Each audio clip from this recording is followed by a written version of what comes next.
நீதினா என்ன? நீதி எல்லோருக்கும் சமமாக கிடைக்குதா அப்படின்னா நம்ம வந்து அதை விவாதிக்கலாம். நம்முடைய மரியாதைக்குரிய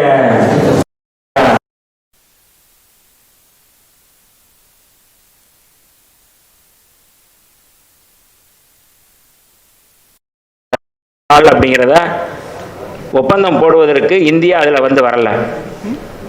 ரோம் ஒப்பந்தம் என்று சொல்கிறார்கள். 1998 ஜூலை 17 நடைபெற்ற அந்த ஒப்பந்தத்தில் இந்தியா கையெழுத்து போடவில்லை. இந்தியா இதுக்கு மட்டும் கையெழுத்து போடலை, சர்வதேச அளவிலான அகதிகள் ஒப்பந்தத்திலையும் கையெழுத்து போடலை. ரெண்டுமே முக்கியமானது. ஏன் வந்து கையெழுத்து போடலைன்னு மரியாதைக்குரிய சோமசுந்தரம் ஐயா அவர்கள் அவருடைய கோணத்தில் சொன்னார்கள். ஆனால் நான் எப்படி பார்க்குறேன்னா, பொதுவாக நீதி அப்படிங்கிறது வல்லான் வகுத்ததே நீதி அப்படிங்கிறத வந்து உலகம் முழுக்க இருக்கின்றது. யாரெல்லாம் வலிமையாக இருக்கிறாங்களோ, யாரெல்லாம் வந்து அடக்குமுறை ஒடுக்குமுறை செய்கிறார்களோ அவர்கள் வகுத்தது தான் நீதி. இங்கே அதுதான் இங்கே நடந்துக்கிட்டு இருக்கு. நீதி அப்படிங்கிறது வந்து சட்டத்தின் அடிப்படையில் புரட்சியாளர் அம்பேத்கர் யாத்து கொடுத்த இந்த அரசியல் அமைப்பு சட்டத்தின் அடிப்படையில் இந்தியாவில் அப்படியான ஒரு நீதி இருக்குதா அப்படின்னா அப்படி இல்லை. இன்னைக்கு ஜுடிஷியல்லே அப்படியான நீதி இருக்கா அப்படின்னா இல்லை. அதான் நீதிக்கு நியாயத்துக்கு வித்தியாசம் சொன்னார். கரூரில் ஒரு நீதிமன்றத்தில் எத்தனை பேர் அதை படிச்சிருப்பீங்கன்னு தெரியாது. ஒரு குறிப்பிட்ட சமூகம் சாப்பிட்டு போட்ட எச்சிலையில் தாழ்த்தப்பட்ட சமுதாயம், அதில் வந்து என்னன்னா அவர் வந்து வெளிப்படையாக வந்து நம்ம இந்த அமர்வில் பேசுறதை பற்றி ஒன்றும் தவறில்லைன்னு நான் நினைக்கிறேன். குருக்கள் என்று சொல்லக்கூடியவர்கள் அல்லது பார்ப்பனர்கள் என்று சொல்லக்கூடிய அவர்கள் சாப்பிட்டு போட்ட எச்சிலையில் பார்ப்பனர் அல்லாத இந்துக்கள் உருளலாம், அதில் உருண்டு அதில் வந்து வேண்டிக்கிட்டோம்னா அல்லது அதில் வந்து நம்ம வந்து கடவுள்கிட்ட வந்து என்ன வேண்டிக்கிட்டு நம்ம வந்து ஏதாவது நினச்சிட்டோம்னா அது நிறைவேறும் என்கின்ற ஒரு நம்பிக்கை இருந்தது. அது நம்பிக்கையின் அடிப்படையில் அதில் உருளலாம் சொல்லி ஒரு நீதிமன்றமே தீர்ப்பு சொன்னது, மதுரை நீதிமன்றம். எத்தனை பேர் அதை வந்து நம்ம படிச்சிருப்போம்னு தெரில, பார்த்துருப்போம்னு தெரில. அது மேல்முறையீடு செய்து அதுக்கப்புறம் வந்து அது தவறு, அது மனித உரிமைக்கு எதிரானது. அந்த நீதி என்பது ஒருவருக்கு சார்பாக இருக்கலாம், இன்னொருவருக்கு அது அநீதியாக இருந்தது. எச்சிலையில் வந்து பார்ப்பனர் அல்லாத ஒரு உருளலாம், ஏன்னா அந்த எல்லையில் பார்ப்பனர் அல்லாத ஒரு சாப்பிட்டு போட்ட எச்சிலையில் பார்ப்பனர் உருளலாம் அப்படிங்கிற கேள்வியை நம்ம கேட்டோம்னா அது என்ன மாதிரியான நீதி அப்படிங்கிற நம்ம புரிஞ்சுக்கிடலாம். ரெண்டுக்குமான வித்தியாசம் இருக்குது. அப்போ அதை தான் வந்து சமத்துவம், சமூக நீதி, ஒரு சமூகத்திற்கான நீதி. இப்படி சாப்பிட்டு போட்ட எச்சிலெல்லாம் உருளலாம்ங்கிறது தான் சனாதனம். மற்றவர்கள் வந்து உருளக்கூடாது அல்லது வந்து அதை பார்த்து வேடிக்கை பார்ப்பது, இதுதான் வந்து இன்னைக்கு இருக்குது. ஆக இந்த சமூக நீதி அப்படிங்கிறது அல்லது நீதி அப்படிங்கிறது சட்டம் எளியவனை கண்டால் எட்டி உதைக்கும், வலியவனை கண்டால் வளைந்து கொடுக்கும். இதுதான் இன்னைக்கு உலகம் முழுக்க இருக்கின்றது. அதற்கு நான் ஒற்றை உதாரணம் சொல்வேன். நான் உங்களுக்கு சதாம் ஹுசேனை பற்றி எல்லோருக்குமே தெரியும். ஈராக்கினுடைய ஒரு மிகப்பெரிய ஒரு அதிபர். அவர் அந்த நாட்டினுடைய ஒரு இறையாண்மையை உருவாக்கி அவர் செயல்பட்டு வந்தவர் சதாம் ஹுசேன். ஆனால் அவரை அந்த நாட்டில் வந்து போரை நடத்தி மிகப்பெரிய வந்து தாக்குதலை தொடுத்து அவரை கைது செய்து தூக்கு தண்டனை கொடுத்தார்கள் அமெரிக்கா.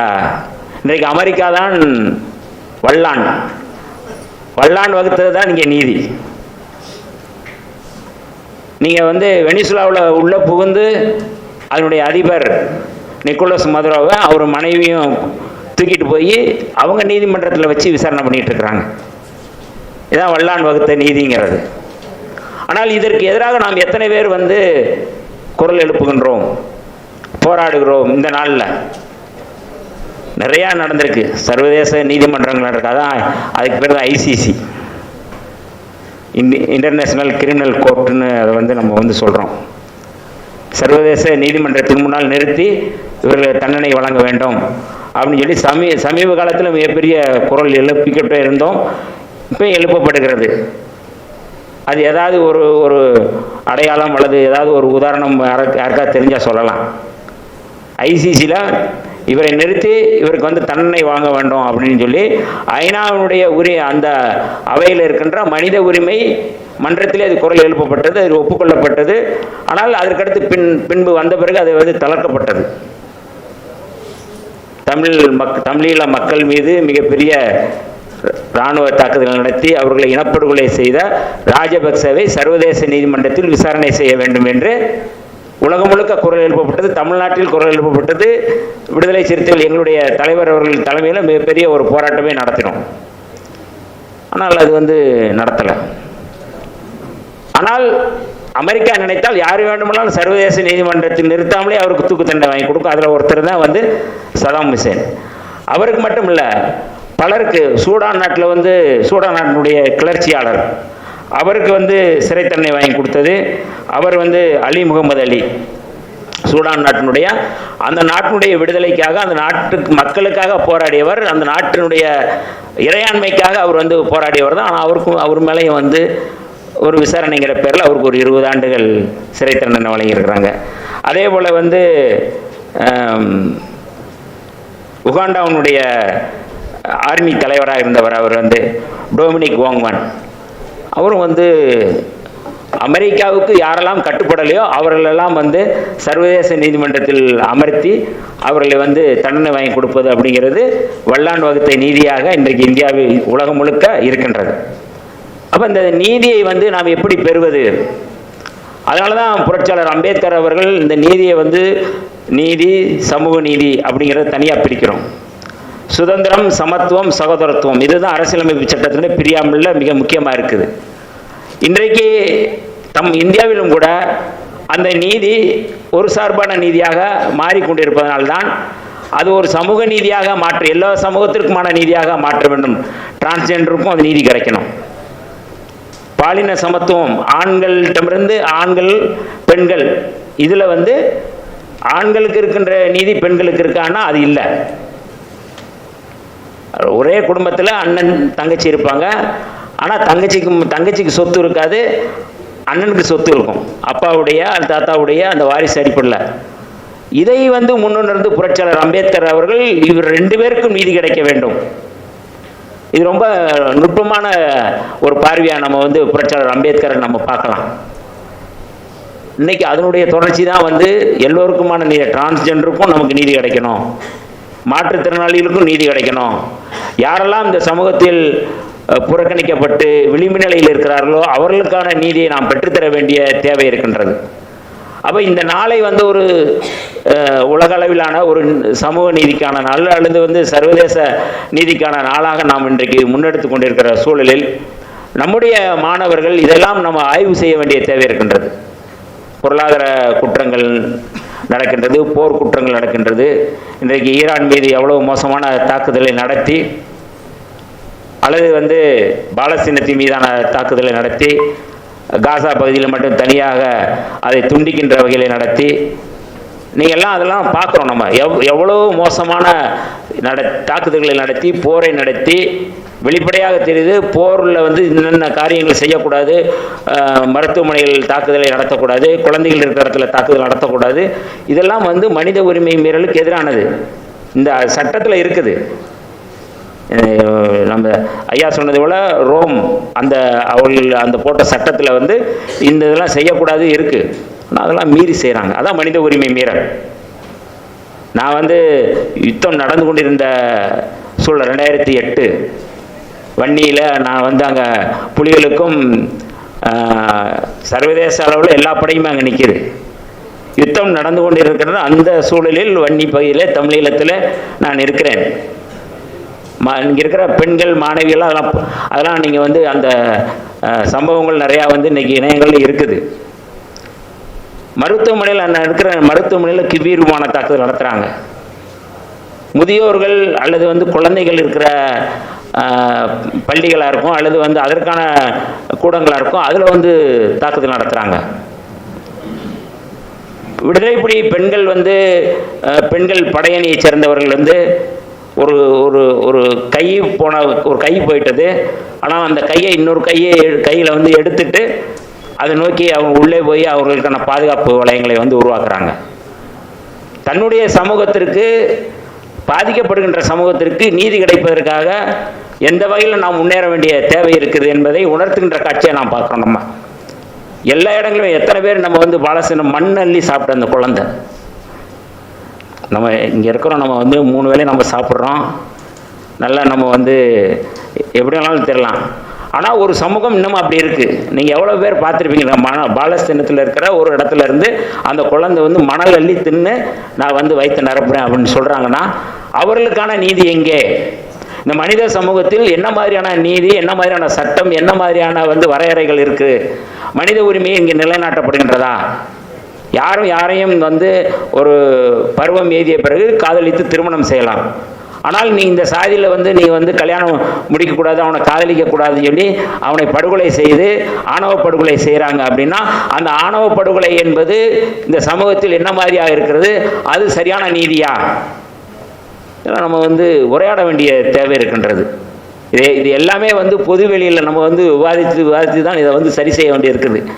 வல்லாண்டு வகுத்த நீதி அப்படின்னா பெரும்பான்மை சிறுபான்மையை ஒடுக்குவது, இஸ்லாமியர்களை வந்து இந்து பெரும்பான்மை என்கிற பேரில் ஒடுக்குவது, தமிழ் சமூகத்தை வந்து சிங்கள பெரும்பான்மைவாதம் ஒடுக்குவது, இங்கே இருக்கிற பெரும்பான்மை சாதி தலித்துகளை ஒடுக்குவது. அப்போ இந்த ஒடுக்குமுறையிலிருந்து விடுதலை அப்படிங்கிறது தான் நீதி.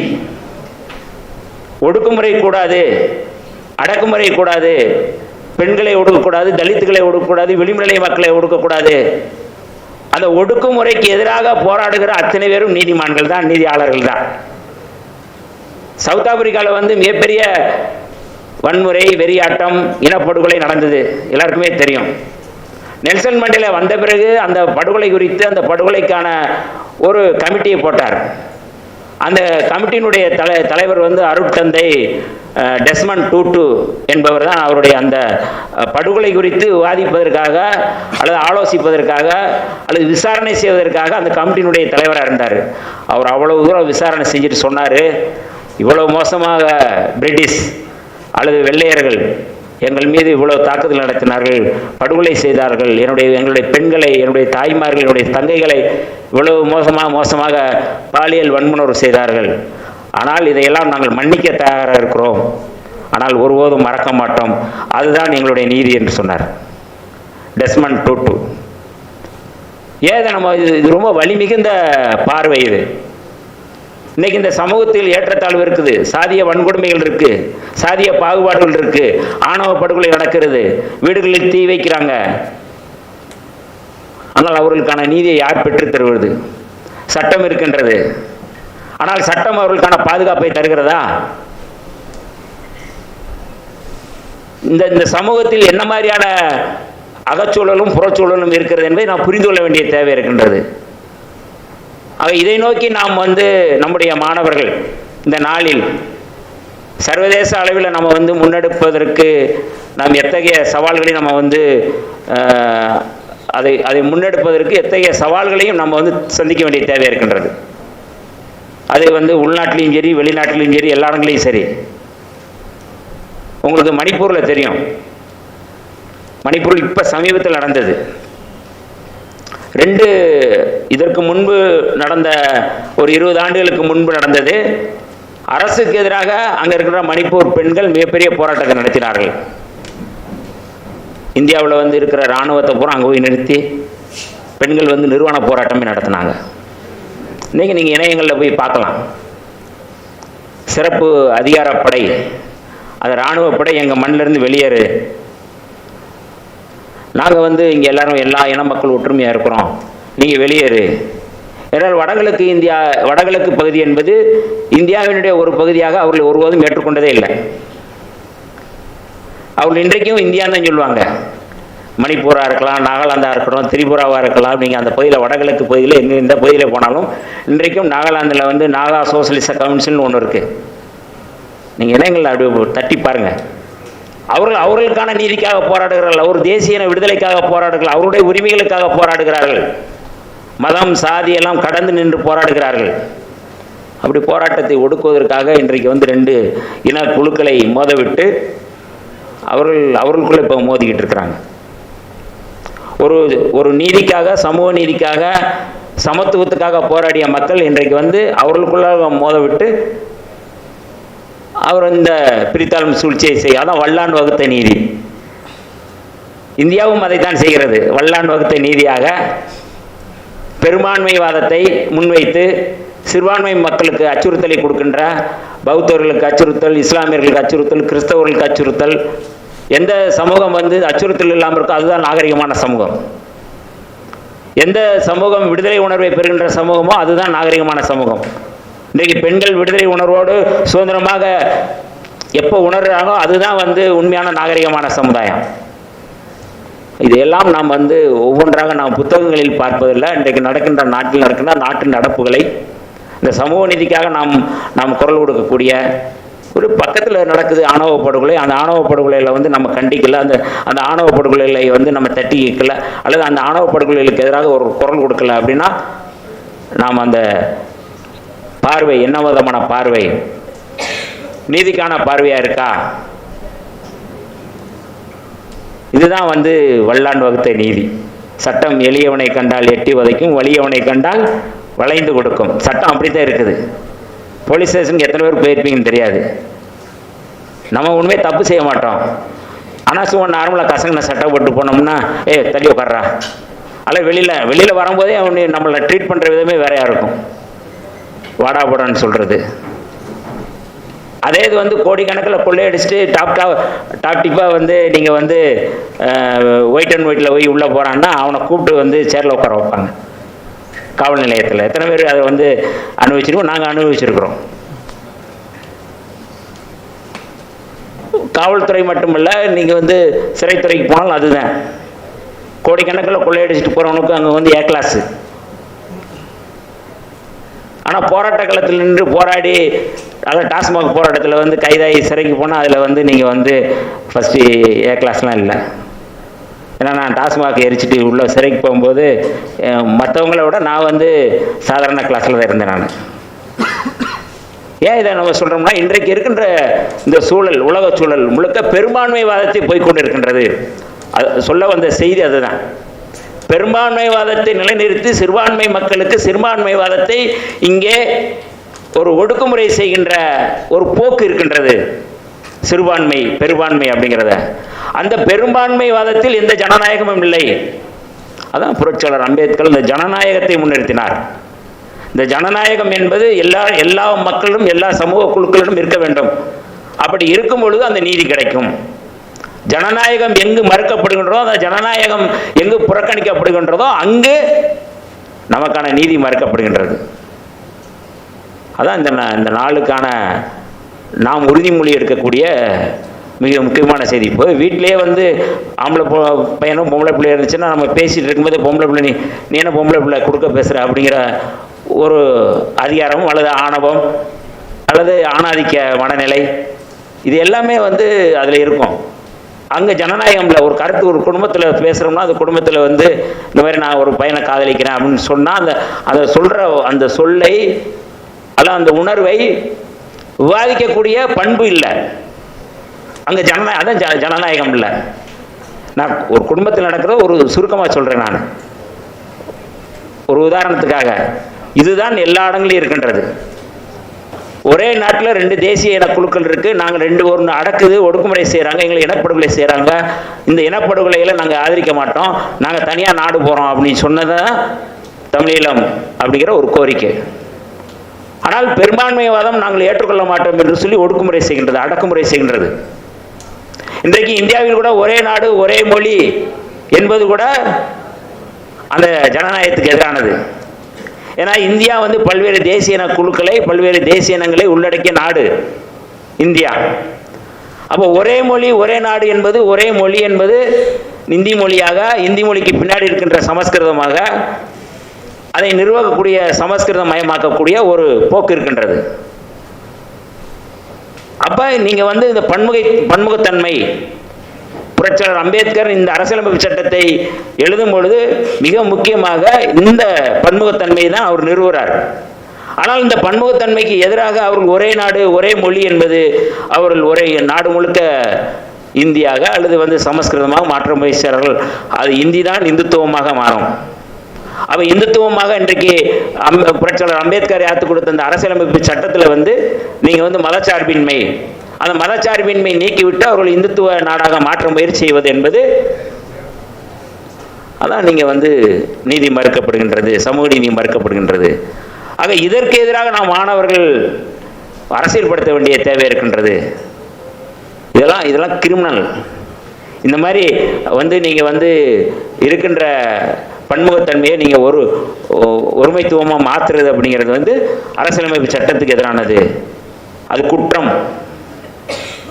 அப்போ இந்த நிலையிலிருந்து நாம் இந்த நாளை பார்க்க வேண்டிய தேவை இருக்கின்றது. எல்லோருக்குமான நாளாக, சமத்துவ நாளாக, ஒரு சமூக நீதி நாளாக, நமக்கு அண்டை வீட்டில் நடப்பது கூட தவறு என்றால் நாம் நின்று அது நீதிக்காக பேசுவது அப்படிங்கிறது தான் உண்மையான நீதியாக இருக்க முடியும். அந்த வகையில் இந்த நிகழ்வை மிகச் சிறப்பாக ஒருங்கிணைத்து ஒரு நீதிக்கான நாளை நம்முடைய மாணவர்கள் மத்தியே பேசுவதற்கு எனக்கும் வாய்ப்பளித்த நம்முடைய துறைக்கு என்னுடைய நன்றியை தெரிவித்து விடைபெறுகிறேன். நன்றி, வணக்கம்.